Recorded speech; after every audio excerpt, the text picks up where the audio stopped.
lights, camera, action. So guys, day one by one. Good day to all the Epalastic, plastics, and Epals out there. Kamusta na po kayo? So we're back to our family vlog. So by the way, this is Epalastic Con. At ito po ang Team Lejana, ang kasama po natin dito sa ating regular vlog. And if ever hindi pa po kayo familiar sa mga pangalan po nila, so ipapakilala ko po muna sa inyo ang member ng aming family vlog. So ang Team Lejana, so nandyan po si Kuya Mac. Kaway-kaway tayo dyan. Ayan. At nandyan din si Ate Mika.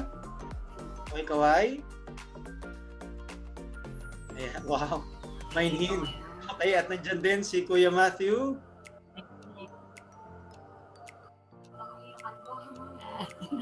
Ano daw? At nandyan din si Kuya Marcos. Ayan, nandyan din si Nanay. Nanay Salome. Yay! Ayan, okay. So yan po yung bumubuo ng Team Lejana dito sa aming family vlog na ginagawa namin normally with the Kids Catechism. That is after our Kids Catechism. Pero ginawa po namin siya last week. Pero dahil sa curfew, sa kakulangan ng oras ay hindi po kami nakapaglaro para sa aming family vlog. Kaya ngayon po yung continuation. So, as mentioned, nagkaroon po kami ng Kids Catechism. At sino nga ulit yung ating naging topic last week? Si King Saul. King Saul, the first king of Israel. At yun, so natutunan po namin doon na yung katigasan ng ulo ng mga Israelites na kahit sinabi na ng Panginoon Diyos through Samuel, yun po yung propeta, na sinabi ng Panginoon through Samuel sa mga Israelites na gugustuhin nyo pa ba ng hari kahit gagawing alila yung mga anak nyo, etc. etc. So, pero dahil nga matitigas ang ulo ng mga Israelites, naghingi pa rin sila ng hari, ng haring tao, kumbaga, human king. Kahit ang Panginoong Diyos na sana yung kanilang king talaga. So, yun yung aming naging topic, si King Saul.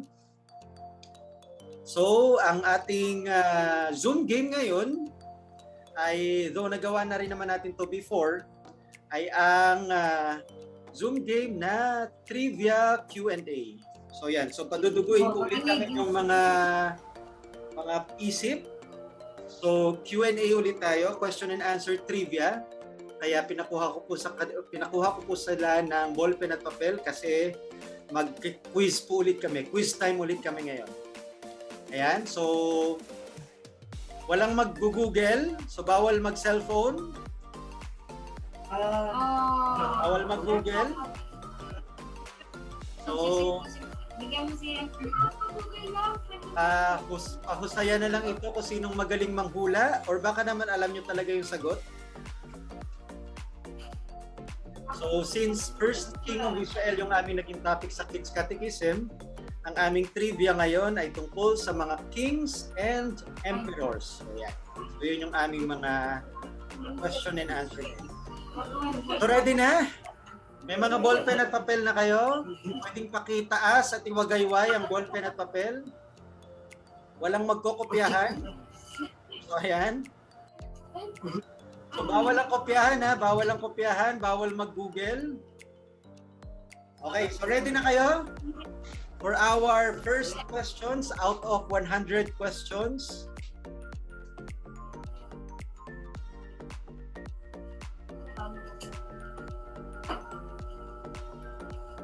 May sulat ka.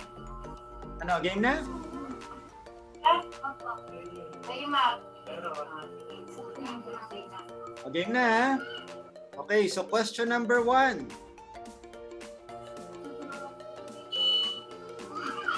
So one of the world's greatest military generals who allowed for Hellenistic culture to become widespread.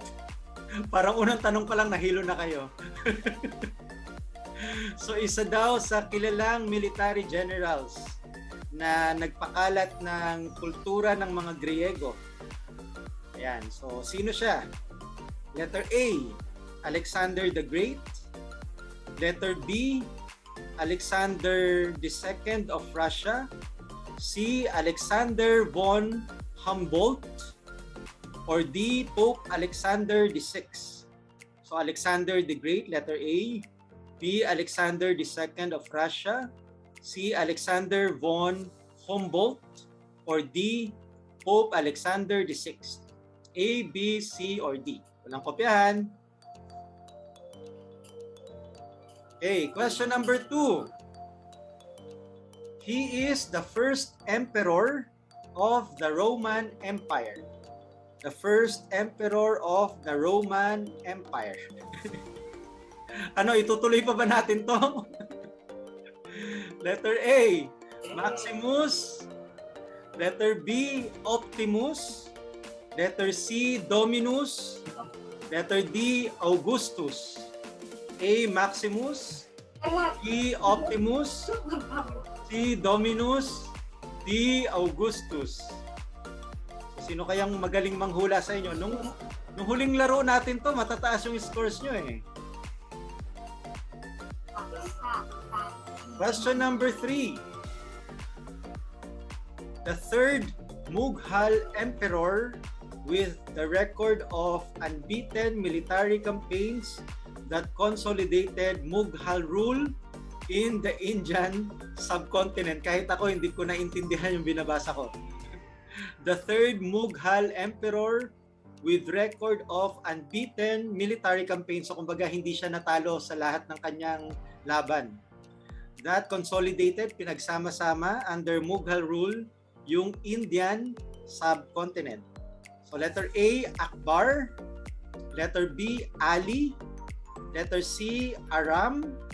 Letter D, Ahmed. A, Akbar. B, Ali. C, Aram. Aram mo ba to? D, Ahmed. A, B, C, or D?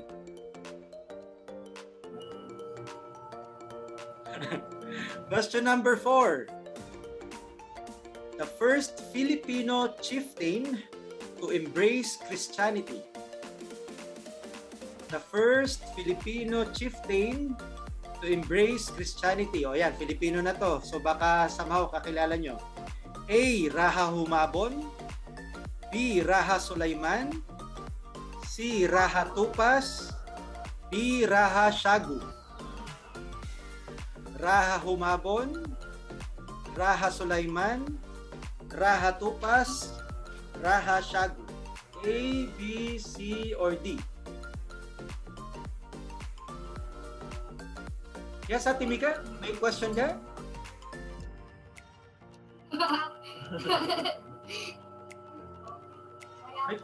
Wala. Akala ko may question ka, nag-raise ka na hand. Okay, question number 5. Ano, kaya pa? Question number 5. Often considered to be the greatest conqueror of all time. Often considered to be the greatest conqueror of all time. So, kumbaga, ano ba yung Tagalog ng conqueror? Mananakop. Ayan, the greatest mananakop of all time. A, Amir Khan. B, Genghis Khan. C, Abdul Karim Khan. D, Adil Khan. So, A, Amir Khan. B, Genghis Khan. C, Abdul Karim Khan. D, Adil Khan. Next, question number 6. He is called the father of Europe. He is called the father of Europe. A, Charlie Chase. B, Charlie Austin. C, Charlie Maine. D, Charles Gavin. So A, Charlie Chase. B, Charlie Austin. C, Charlie Maine. D, Charles Gavin. A, B, C, or D? Next, question number 7. The last German emperor, one of the most recognizable public figures of World War I. The last German emperor, one of the most recognizable public figures of World War I. So A, Wilhelm I. B, Wilhelm Leibniz. Letter C, Wilhelm II. Or D, Wilhelm Nietzsche. Wilhelm the First, Wilhelm Leibniz, Wilhelm II, or Wilhelm Nietzsche? A, B, C, or D? Question number 8. Sa Philippines ulit tayo. So, he was the Philippines' most powerful sultan. He was the Philippines' most powerful sultan. A, Sultan Kudarat. B, Sultan Bangkaya. C, Sultan Wata. D, Sultan Bolkiah. Sultan Kudarat, Sultan Bangkaya, Sultan Wata, or Sultan Bolkiah? A, B, C, or D? Question number 9. A Roman general who played a critical role in the rise of the Roman Empire. A Roman general who played a critical role in rise of the Roman Empire. A, Adolf Caesar. B, Arthur Caesar. C, Julius Caesar. D, David Caesar. So Adolf, Arthur, Julius, David. A, B, C, or D? Question number 10. An Indian emperor who promoted the spread of Buddhism across ancient Asia. An Indian emperor who promoted the spread of Buddhism across ancient Asia. A, Shohoku. B, Shaka. C, Sinbad. D, Ashoka. A, Shohoku. B, Shaka. D, Sinbad. D, Ashoka. A, B, C, or D? Question number 11. He was the last king of the House of York and the last of the Plantagenet dynasty. Sana tama pronunciation to. So he was the last king of the House of York and the last of the Plantagenet dynasty. A, Richard III of England. B, Richard Wagner. C, Richard Strauss. Or D, Little Richard? A, Richard III of England. B, Richard Wagner. C, Richard Strauss. Or D, Little Richard? A, B, C, or D? Question number 12. Sa Philippines ulit tayo. The last paramount ruler of pre-colonial Tondo. The last paramount ruler of pre-colonial Tondo. A, Lakan Alon. B, Lakan Dula. C, Lakan Gambang. D, Lakan Timamanukum. A, Lakan Alon. B, Lakan Dula. C, Lakan Gambang. D, Lakan Timamanukum. Number 13. Kaya pa? Kaya pa? The first emperor of the French. The first emperor of the French. A, Napoleon Abueva. B, Napoleon the 16th. C, Napoleon Broward. Or D, Napoleon Bonaparte. So A, Napoleon Abueva. B, Napoleon the 16th. C, Napoleon Broward. Or D, Napoleon Bonaparte. Question number 14. He adopted the title Chatrapati, that would mean the protector. So, Indian history ulit ito. He adopted the title Chatrapati, hindi kalapati ha, Chatrapati, that would mean the protector. A, Shivaji. B, Shiva. C, Mahara. D, Rajput. A, Shivaji. B, Shiva. C, Mahara. D, Rajput. A, B, C, or D? Question number 15. The last emperor of the Pax Romana. The last emperor of the Pax Romana. A, Marcus Aurelius. D, Optimus Primus. C, Marcus Vergilius. or D. Publius Ovidius? So A. Marcus Aurelius, B. Optimus Primus, C. Marcus Vergilius, D. Publius Ovidius. A, B, C, or D. Question number 16. Philippine history ulit. Regarded as the first Filipino hero. Regarded as the first Filipino hero. A. Dato Puti, B. Dato Sumakwel, C. Dato Lapu-Lapu, D. Dato Zula. A. Dato Puti, B. Dato Sumakwel, C. Dato Lapu-Lapu, D. Dato Zula. A, B, C, or D?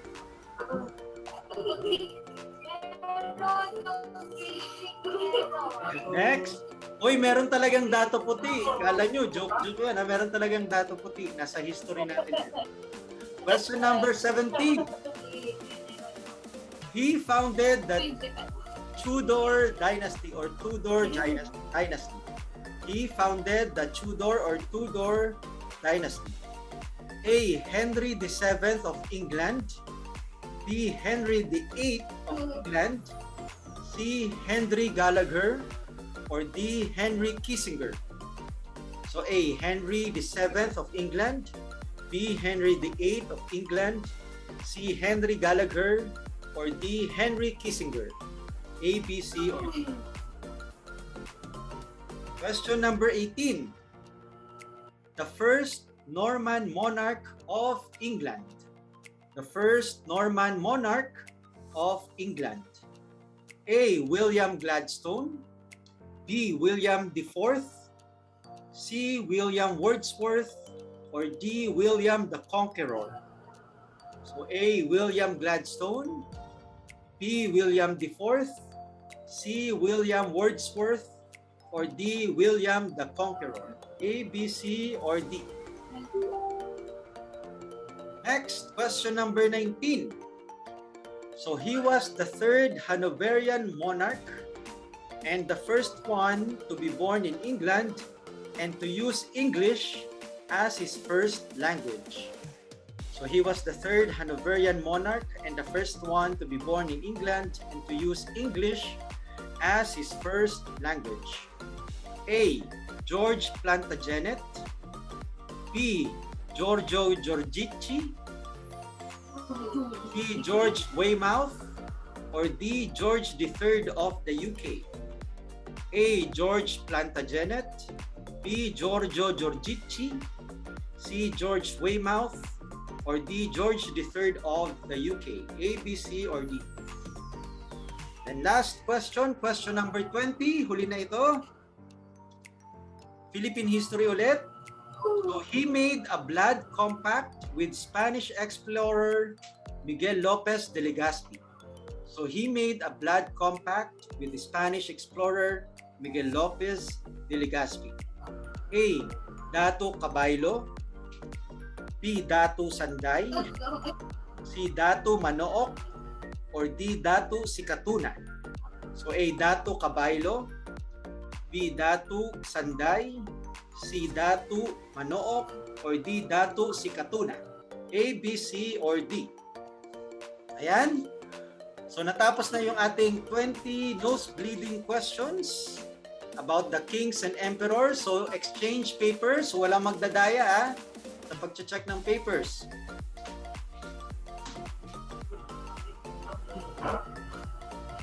Okay? O sige. I-reveal na natin yung mga answers nyo at yung correct answer. So question number 1, one of the world's greatest military generals who allowed for Hellenistic culture to become widespread. Alexander the Great, Alexander II of Russia, Alexander von Humboldt, or Pope Alexander VI. So, Kuya Marcus, anong hula mo? Letter D. Letter D as in dog? Papa. Pope Alexander VI is wrong.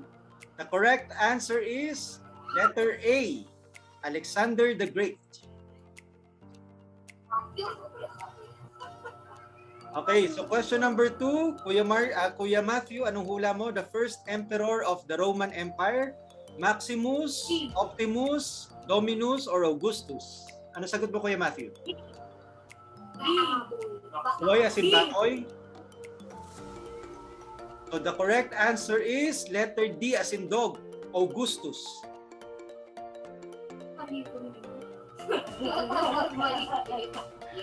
Question number 3, the third Mughal emperor with record of unbeaten military campaigns that consolidated Mughal rule in the Indian subcontinent. So Akbar, Ali, Aram, Ahmed. So Ate Mika, anong hula mo? Ano daw? A. Letter A. So the correct answer is letter A, Akbar. Very good. So question number 4, Philippine history. The first Filipino chieftain to embrace Christianity. Raha Humabon, Raha Sulaiman, Raha Tupas, or Raha Shagu? So Kuya Mac, anong hula mo? D. As in dog? Baboy. Aboy. So Raha Sulaiman. So the correct answer is letter A, Raha Humabon. Question number 5. Often considered to be the greatest conqueror of all time, Amir Khan, Genghis Khan, Abdul Karim Khan, or Adil Khan? Kuya Marcus, sino ang hula mo? Letter A. Letter A, Amir Khan. So the correct answer is letter B as in boy, Genghis Khan. Question number 6. He is called the father of Europe. Charlie Chase, Charlie Austin, Charlie Maine, or Charles Gavin? Kuya Matthew, anong hula mo?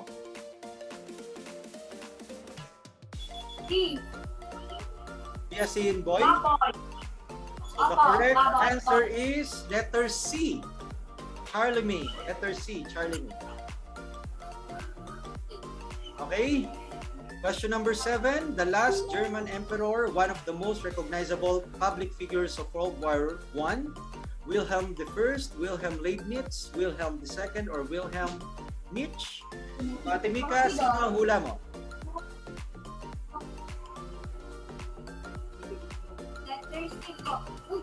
Letter C, Wilhelm II. So the correct answer is letter C, Wilhelm II. Diba? Galing ng mga hula ni Ate Mika. Question number 8. Philippine history, he was the Philippines' most powerful sultan. Sultan Kudarat, Sultan Bangkaya, Sultan Wata, or Sultan Bolkiah? So Kuya Max, sino ang hula mo? A. A, Sultan Kudarat. So the correct answer is letter A, Sultan Kudarat. Very good. Next, question number 9. A Roman general who played a critical role in the rise of the Roman Empire. Adolf Caesar, Arthur Caesar, Julius Caesar, David Caesar? Kuya Marcus, sino ang hula mo? D. As in boy? Baboy. So the correct answer is letter C, Julius Caesar. Next, question number 10. An Indian emperor who promoted the spread of Buddhism across ancient Asia. Shohoku, Shaka, Sinbad, Ashoka? Kuya Matthew, sino ang hula mo? Nanok Dewa. Nanok din ba? Wala kaya yun. At mo doon sa papel. Dali, anong hula mo? A. A dito. A, Shohoku. So the correct answer is letter D as in dog, Ashoka. Letter D as in dog, Ashoka. Question number 11. So he was the last king of House of York and the last of the Plantagenet dynasty. Richard III of England, Richard Wagner, Richard Strauss, or Little Richard? So Ate Mika, sino ang hula mo?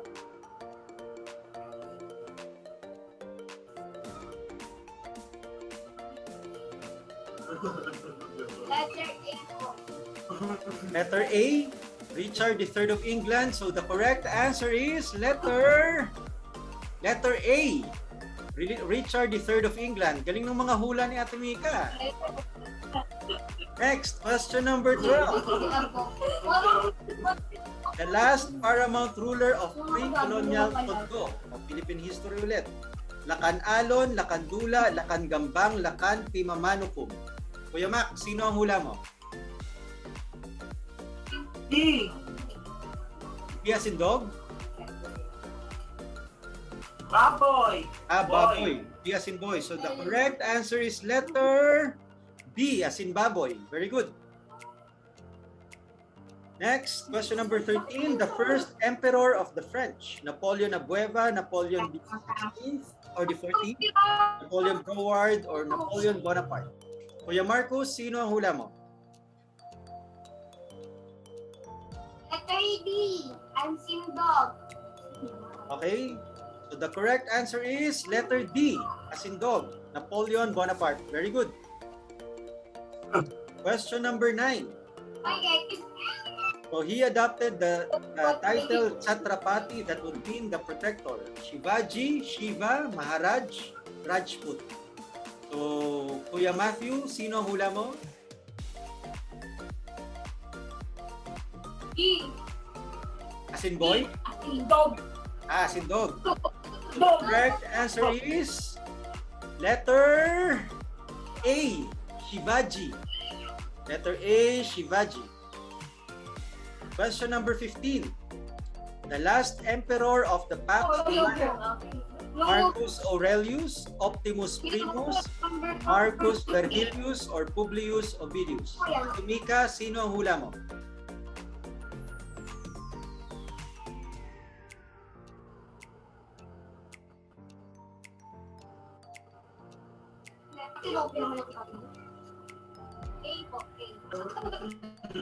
Letter A, Marcus Aurelius. So the correct answer is letter A, Marcus Aurelius. Aba, okay yung hula ni Ate Mika. Okay, next. Question number 16. Philippine history regarded as the first Filipino hero. Dato Puti, Dato Sumakwel, Dato Lapu-Lapu, Dato Sula. Kuya Matthews, ay Kuya Mac pala, si Dato Puti. Dato Puti. Dato Puti. So the correct answer is letter C, Dato Lapu-Lapu. Boy, X yan, A yung minus A yung... Question number 17. He founded the Tudor dynasty. Henry VII of England, Henry VIII of England, Henry Gallagher or Henry Kissinger. Kuya Marcos, sino ang hula mo? Baboy! The correct answer is letter A. C. Henry VII of England. Letter A. Question number 18. The first Norman monarch of England. So William Gladstone, William IV, William Wordsworth, or William the Conqueror. So Kuya Matthew, sino ang hula mo? B. Yes in boy? So the correct answer is Boy. letter D, as in dog. William the Conqueror. D as in dog. Wala na mo, pinagawi kuya mo. Next, question number 19. He was the third Hanoverian monarch and the first one to be born in England and to use English as his first language. George Plantagenet, Giorgio Giorgici, George Weymouth, or George III of the UK. So Ate Mika, sino ang hula mo? Letter D po. D, yes, dog. So the correct answer is letter D, dog. George III of the UK. Very good, Ate Mika. Puro tama yung hula. Okay, next. Last question. Question number 20. Philippine history. He made a blood compact with Spanish explorer Miguel López de Legazpi. Dato Cabaylo, Dato Sanday, Dato Manook, or Dato Sikatuna. So, Kuya Max, sino ang hula mo? D. D as in dog. So the correct answer is letter D as in dog. Datu, si Katuna. Very good. Mali pa yun, Okay. ha? 1. Okay, kalibang So, pakitotal na ang mga scores natin. O, 8 na lang. Total yung mga scores. Matthew, isa lang. Ay, wala si Matthew. 8 lang ako. Wait ka lang, Pre. Ikaw ang Pre akin. 8 lang. Okay? So, si Kuya Marcus. Ilan ang points ni Kuya Marcus? 9. 8. 8? Uy. 8 dito. Very good. Si Kuya Matthew. Ilan ang points ni Kuya Matthew? 7. 7? Wow, very good. Si Ate Mika, ilan ang point? 8 po. 8? Okay, very good. Si Kuya Mac, ilan ang point? 10. Wow! Talaga ko 8. Galing! Okay, very good. So si Kuya Ako Mac, kasi yun sa akin yung iba. 10. Si Ate Mika, 8. Si Kuya Matthew, 7. Si Kuya Marcus, 8. Very good. At least wala namang nag-zero sa inyo. Okay? So that's the end of our trivia. The Kings and Emperors. So tayo ay magpaalam na sa kanila. Magpaalam na kayo sa kanila sa ating family vlog. Dahil malapit na rin ang curfew nyo dyan. To be continued tayo next week. Bye. Paalam na kayo. Bye-bye. Love you. God bless. Bye-bye. Stay safe and healthy. Bye-bye. Paalam ako na. Bago si Kodya. Bye, Nick! Mami, yung bagay na ba? Nick, huwag ka na sa labas, Nick! Nick! Nick, huwag ka na sa labas! So yun po, so that's the end of our family vlog with a trivia game, Zoom game. So hopefully ay nag-enjoy din po kayo aside from the nosebleed with all the 20 questions at hopefully ay may tinamaan din po kayong mga tanong doon sa ating 20 questions. And yun, nakakatuwa lang din na at least matataas yung mga scores na aking mga pamangkin doon sa ating ginawang laro. So that's it for us and that's it for me. So Epalastic will now be signing off. So God bless everyone. God bless all the Balastics, Plastics, and Epals out there.